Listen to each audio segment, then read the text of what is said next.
ఎటువంటి వజ్రాన్ని చెత్త కుండీలో పడేశాడంటే ఆయన దగ్గర ఇంకా విలువైంది ఏదో ఉంది అన్నటువంటి ఆలోచనతోటి మరలా కత్తి తీసుకొని వచ్చాడు ఆశ్రమం దగ్గరికి. వచ్చి, ఏ సాధువు, నువ్వు నన్ను మోసం చేశావన్నాడు. ఏంట్రా నాయన, నువ్వు అడిగింది ఇచ్చేశాను కదా, మళ్ళీ మోసం చేశానంటావేంటి? ఇంత విలువైనటువంటి వజ్రాన్ని నువ్వు చెత్త కుండీలో పడేశావంటే ఇంకా విలువైంది నీ దగ్గర ఏదో ఉంది అన్నాడు. అప్పుడు సనాతన గోస్వామి నవ్వుతూ చిరుమందహాసంతో, అవునరా నాయన, నువ్వు అన్నట్టుగానే నా దగ్గర ఇంకా విలువైంది ఏదో ఉంది అన్నాడు. మరి నాకు అది కావాలా అన్నాడు. అది కావాలా అంటే, అట్టయితే అది కొంచెం కష్టం బాబు పొందడం అన్నాడు. ఎంత కష్టమైనా కానీ నాకు అదే కావాలా అన్నాడు. అప్పుడు సనాతన గోస్వామి అన్నారు, యమునలో పోయి స్నానం చేసిరా బాబు, ఇస్తాను అన్నాడు. వీడు వెళ్ళి యమునలో వెళ్ళి స్నానం చేసి వచ్చాడు. ముందు కూర్చోమన్నాడు. కూర్చోబెట్టి, హరే కృష్ణ కృష్ణ కృష్ణ హరే హరే, హరే రామ రామ రామ హరే హరే. ఈ యొక్క నామ చింతామణి నా దగ్గర ఉండడం వల్ల చింతామణి వజ్రం తుచ్చం అనిపించి దాన్ని చెత్తకుండీలో పడేశాను అన్నాడు. ఇంతకు ముందు రోజుల్లో ప్రతి ఒక్క వ్యక్తి కూడా ఆధ్యాత్మిక చింతన ద్వారా దివ్యమైనటువంటి ఆనందాన్ని అనుభూతి చెందడం వల్ల ప్రాపంచిక విషయాల పట్ల ఆసక్తి అన్నటువంటిది తక్కువగా ఉండింది. మరి ఈరోజు మనిషిలో 2 లక్షలు ఉంటే 4 లక్షలు అయితే బాగుండంటాడు.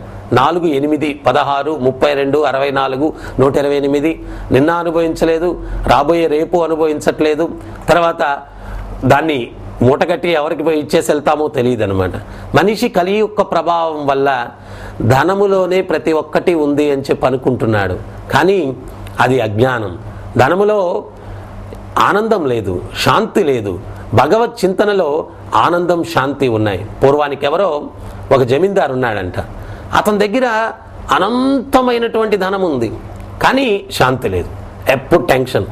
మనం కూడా కష్టపడి నానా తప్పుడు పనులు చేసి డబ్బులన్నీ సంపాదించి గల్లాపేటలో తాళం వేసి పెట్టుకుంటాం. పడుకుంటే పక్క వీధిలో కుక్క మురిగితే మనం లేచి కూర్చుంటాం అనమాట. అన్ని తలుపులని చూసుకొని మరలా పడుకుంటాం. ఎవరికి శాంతి లేదు.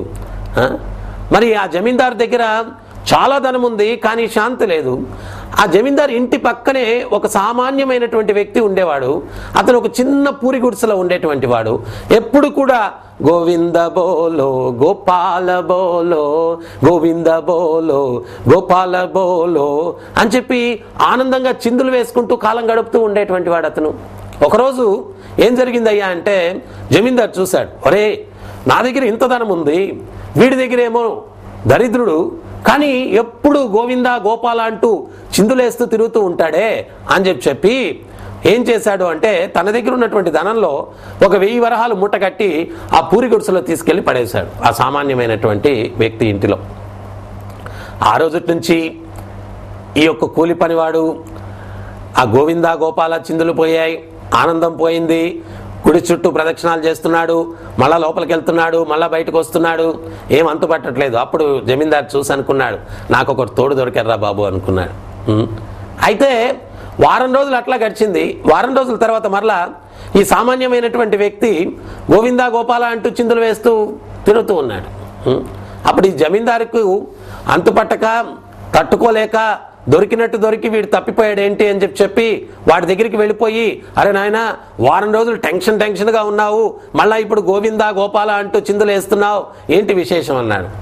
అప్పుడు ఆ సామాన్యుడు చెప్పాడు, స్వామి, నా ఆత్మను శరీరాన్ని ఒకటిగా ఉంచుకునేదానికి, ఈ శరీరాన్ని పోషించుకునేదానికి ఏదో నేను కూలి పని నాలి పని చేసి నా జీవనం సాగిస్తూ ఉన్నాను. మిగిలిన సమయం అంతా కూడా ఆ భగవత్ చింతనలో ఆనందంగా గడుపుతూ ఉన్నాను. అయితే ఎవరో ఒక దుర్మార్గుడు ఒక 1000 వరహాలు మూట తీసుకుని వచ్చి నా గుడిసెలో పడేశాడు. అది వచ్చిన దగ్గర నుంచి దీన్ని ఎట్లా కాపాడుకోవాలా, ఎట్లా ఖర్చు పెట్టాలా అన్నటువంటి రకరకాల టెన్షన్ వచ్చేసింది. ఈరోజు ఏకాదశి పర్వదినం, ఈ యొక్క మూటే కదా నా అశాంతికి కారణం అని చెప్పి ఆ యొక్క మూటను తీసుకొని వెళ్ళి గోదావరిలో పడేసి వచ్చేసాను, ఇప్పుడు మళ్ళీ ఆనందంగా ఉన్నాను అన్నాడు. అంటే ఉద్ధవుడికి కూడా ఉద్ధవ గీతలో స్వామివారు ఏం చెప్తున్నారంటే, ఒక పిచ్చుకొకటి ఒక చిన్న మాంసపు ముక్కను పట్టుకొని ఎగురుతూ పోతూ ఉందంట. దానిపైన ఒక గద్ద నీడలో చూస్తే అది ఒక కాకి వెంటాడుతుంది, ఒక గద్ద ఒకటి వెంటాడుతూ ఉంది, ఒక రాబందు ఒకటి వెంటాడుతూ ఉంది. ఈ మూడు కూడా నా వెంట ఎందుకు పడ్డాయని ఇది ఆలోచించినప్పుడు తన ముక్కులో ఉన్నటువంటి చిన్న మాంసపు ముక్క కోసం అని అర్థమయ్యి ఆ మాంసపు ముక్కను విడిచిపెట్టి చెట్టు మీదకు వెళ్ళి కూర్చొని ప్రశాంతంగా శ్వాస పీల్చుకుంటుందంట. ఆ కథ చెప్పి కృష్ణ భగవానుడు ఏం చెప్తున్నారు అంటే, మనిషికి అందమైనటువంటి భార్య కానీ, ధనమైనా కానీ, పదవైనా కానీ ఉన్నప్పుడు వాటిని పొందాలా అన్నటువంటి ఉద్దేశంతో స్నేహితులు, బంధువులు, దొంగలు అందరూ కూడా మన వెనకాల పడి ఉంటారు. వాళ్ళకి నా శాంతి నా సుఖం, వాళ్ళకు శాంతి లేదు సుఖము లేదనమాట. అవేవీ లేనివాడు అధిక సంపన్నుడు. ఎందువల్ల అంటే అధికమైన సంపన్నం ఏంటి? శాంతి. అధికమైన సంపద ఏమిటి? శాంతి. నువ్వు ఎయిర్ కండిషన్ రూమ్ లో కూర్చొనున్నావు, గది అంతా కూడా చల్లగా ఉంది, కానీ నీ బుర్ర మాత్రం వేడిగా ఉంది. ఉపయోగం ఏముంది చెప్పండి? సో అందువల్ల మనిషికి కావలసినటువంటిది శాంతి కావాలా? ఆ శాంతి భగవత్ చింతనలో వస్తుంది. మన ఇంద్రియాలను, ఆ ఇంద్రియాలకు అధిపతి అయినటువంటి ఆ భగవంతుని యొక్క సేవలో మనం ఎప్పుడైతే కైంకర్యం చేస్తామో అప్పుడే మనం నిజమైనటువంటి శాంతిని పొందేదానికి అవకాశం ఉంది. సో అందువల్ల మనం ఈ యొక్క కలియుగంలో ఆ భగవత్ శాంతిని మనం పొందాలా అంటే ఆ భగవత్ సేవలో మనల్ని మనం కైంకర్యం చేసుకొని ఆనందంగా జీవించాలంటే భగవత్ సేవలో మనల్ని మనం కైంకర్యం చేసుకున్నప్పుడే మనం శాంతిని పొందేదానికి అవకాశం ఉంది. సో అందువల్ల హరే కృష్ణ కృష్ణ కృష్ణ హరే హరే, హరే రామ రామ రామ హరే హరే ఇతి షోడశక నామ్నాం కలి కల్ముషనాశనం నాతరో పరతరోపాయత్ సర్వ వేదేషు దుష్యతి. వేదాలు మొదటి నుంచి చివరి దాకా తిరగవేసిన ఇంతకు మించిన తరుణోపాయం ఇంకొకటి లేదు అని చెప్తూ ఉన్నారు.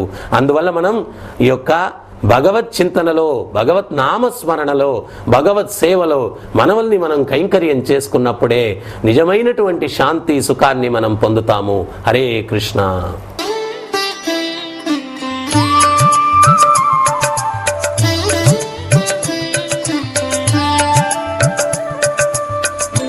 శ్రీకృష్ణ చైతన్య ప్రభు